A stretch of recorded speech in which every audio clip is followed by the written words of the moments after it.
Fala galera do nono ano, professor Fernando Shows para mais uma aula de filosofia. Hoje o tema é muito interessante, tá? Nós vamos falar sobre o conhecimento para Husserl e Kierkegaard. É difícil falar mesmo, tá? É um trava-língua. Até te desafio aí. Chama alguém e tenta pronunciar 10 vezes o nome dele sem errar.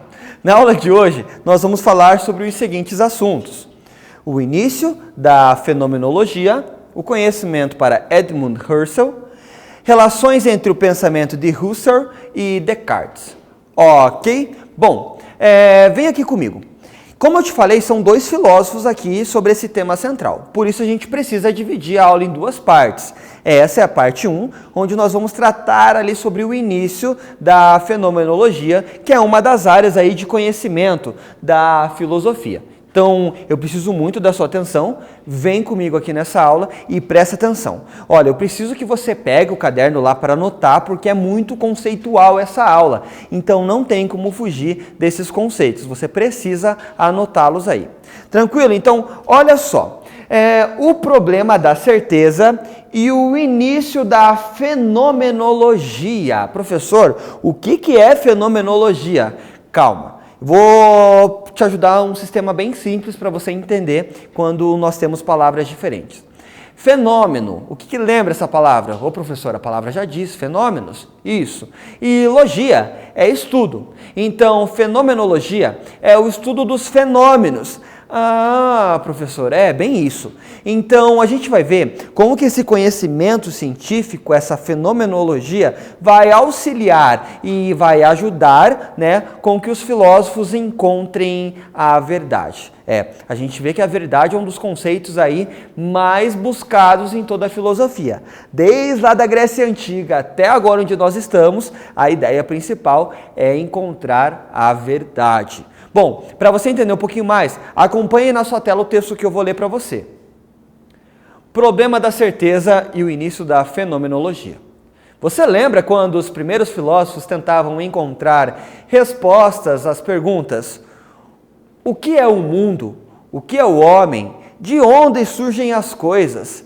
Desde aquele tempo, eles buscavam respostas para as questões que os incomodavam. Mas agora propomos a você o seguinte problema: por que as pessoas se sentiam incomodadas? Será que elas não imaginavam nada a respeito da origem do mundo ou da vida? Certamente tinham algumas ideias para responder a esses problemas. O que elas não tinham era a certeza de que suas ideias estavam certas. Vem aqui comigo. Então, olha, já é muito recorrente, lá desde os filósofos da natureza, a busca sobre o que forma o mundo, o que é esse mundo, por que as pessoas agem de tal maneira. Essa é a principal discussão aí de toda a filosofia. Você vê, por séculos e séculos, os filósofos continuam em busca dessas verdades. Porém, a fenomenologia, e Husserl ele vai dizer o seguinte, que, olha, tem que ter algo concreto para que a gente ateste a verdade sobre esses fenômenos que acontecem na nossa realidade. Bom, para a gente emergir nessa aula aí, acompanha comigo aí na sua tela. O filósofo a ser estudado nesse capítulo, Edmund Husserl, propôs-se a investigar uma ciência que apresente certezas, pois para ele não é possível discutir sobre um tema do qual não se possa dizer com firmeza sobre sua natureza.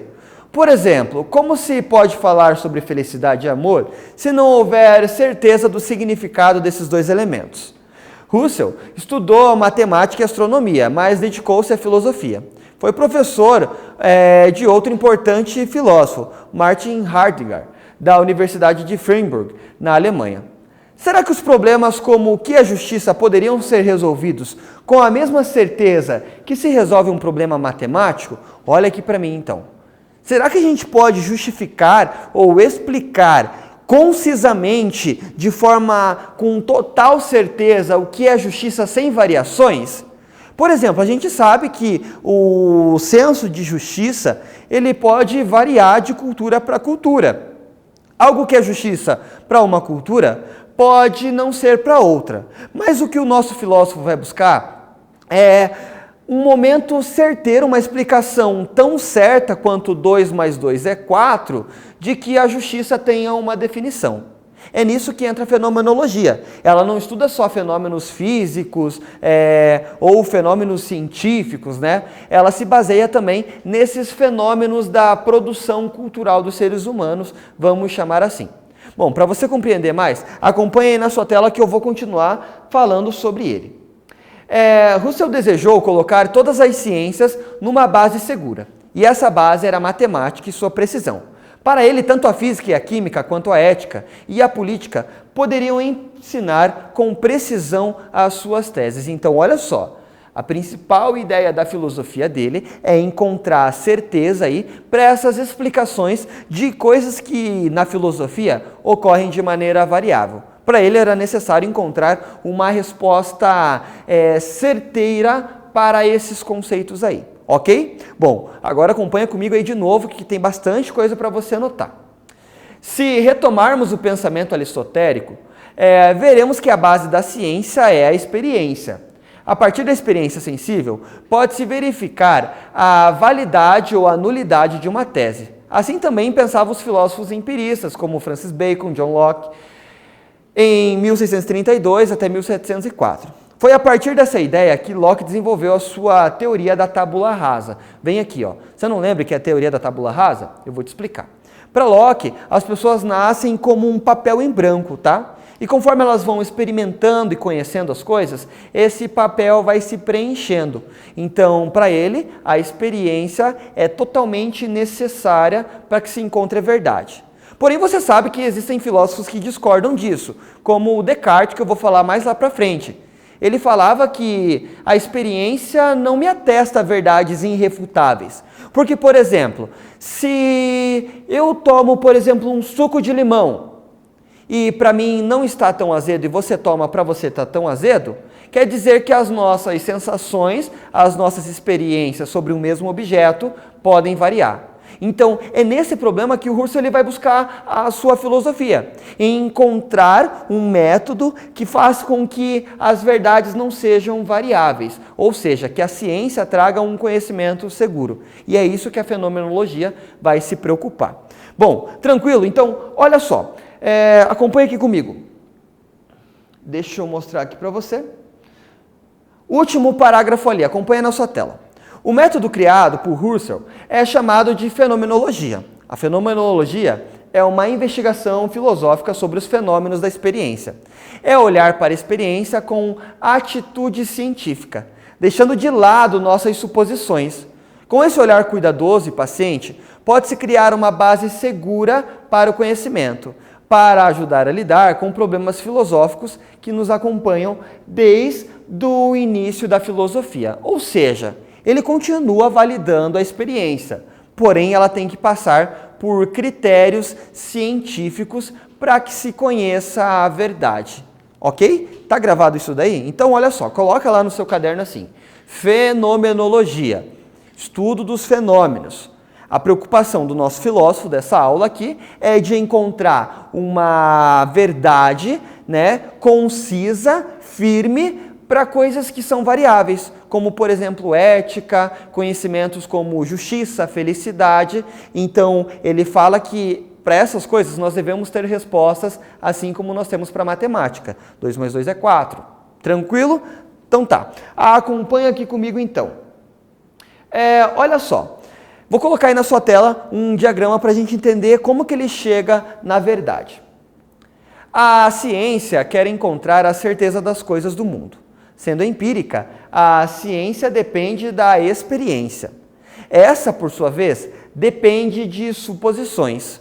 Portanto, se a experiência depende de suposições, então ela não pode ser ciência. Olha só aqui.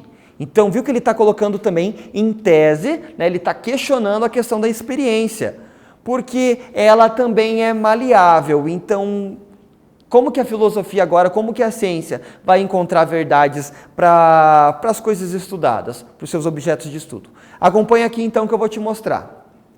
Com a sua tese de que a experiência não é a ciência, o filósofo em questão contradisse os pensadores que vieram antes dele, ou, no mínimo, afirmou que eles não fizeram essa observação. Para os anteriores, a experiência é a base da qual a ciência não pode abdicar, ao contrário do que pensa Husserl. Contudo, é necessário observar que todos esses pensadores desejavam conduzir a ciência para um caminho de certeza e irrefutabilidade, longe dos pensamentos doutrinários e religiosos. Então, volta aqui comigo. Você viu que o Russell está fazendo uma crítica direta para os empiristas lá que eu te falei, John Locke, Francis Bacon, e então a gente vai encontrar aí e ver agora como que ele chega numa diretriz para o seu conhecimento. Olha só. Acompanhe na tela o segundo parágrafo. A teoria fenomenológica elaborada por Russell consiste nos estudos dos fenômenos.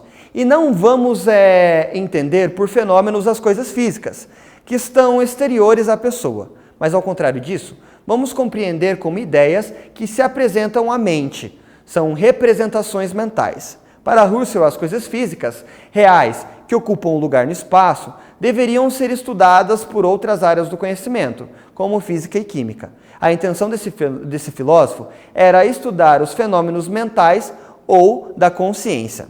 Russell defende que as coisas em si e suas representações mentais são diferentes. Exemplo, imagine que você vai sair de casa para comprar pão.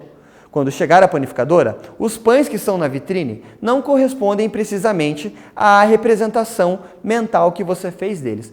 Volta aqui que eu vou te explicar isso. Então, imagina que você vai comprar pão. Você mentalizou o pão na sua cabeça. Porém, quando você chega na panificadora, o pão que você pega ali não é o mesmo que estava na sua cabeça.